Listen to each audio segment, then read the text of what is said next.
haven't conventional tidal energy projects been able to crack that?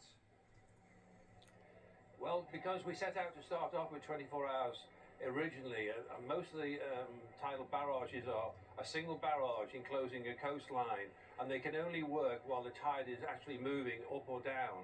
So of course we've developed an offshore power island, which is basically 15 kilometers by 7.5 kilometers long, and it divides into 9 separate lagoons. And of course, you know, we can use water and store water.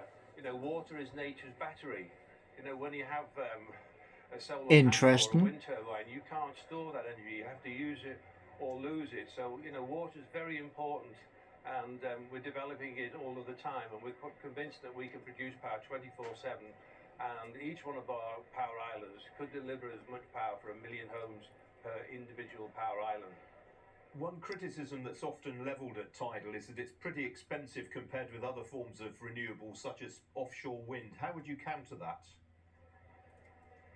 Yes, well, you know, right now offshore wind is almost the same price as the gas, because that's how the energy market seems to work. And I think any energy at the moment, tidal or otherwise, will be cost effective against having no power at all. You know, we have to generate power. You know, in our technical lives today, everything is so geared, you know, to renewable energy. And of course, you know, we look at oxygen as renewable energy.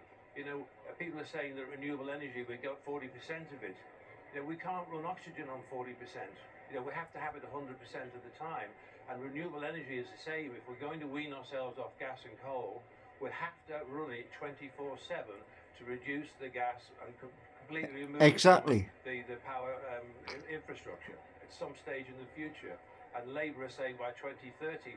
I think it's a great ambition. I think it's doable, but you know, it'll be tight and be difficult and be impossible without tidal range energy. Almost impossible.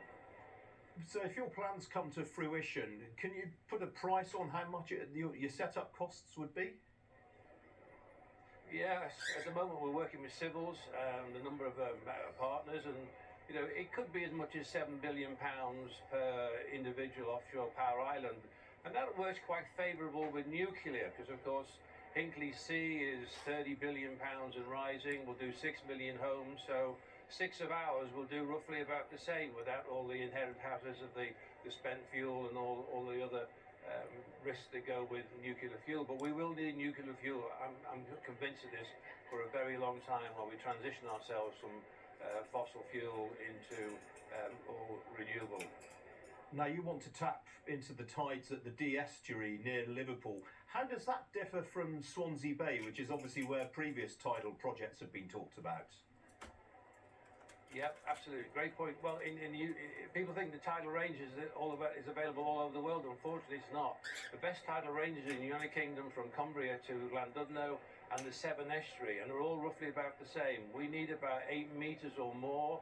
We have 10 in Swansea, and we have about 12 further up the Bristol Channel and out in the Severn Estuary. So they're the really prime places for my type of technology, which uses that kind of tidal range. And we can do it on lower tidal ranges, 5 metres or 6 metres, but the best way to put this to bed now is to put one of the TP Gen 24s, or as many as we can in those areas, to reduce or remove gas and coal from the entire power generation.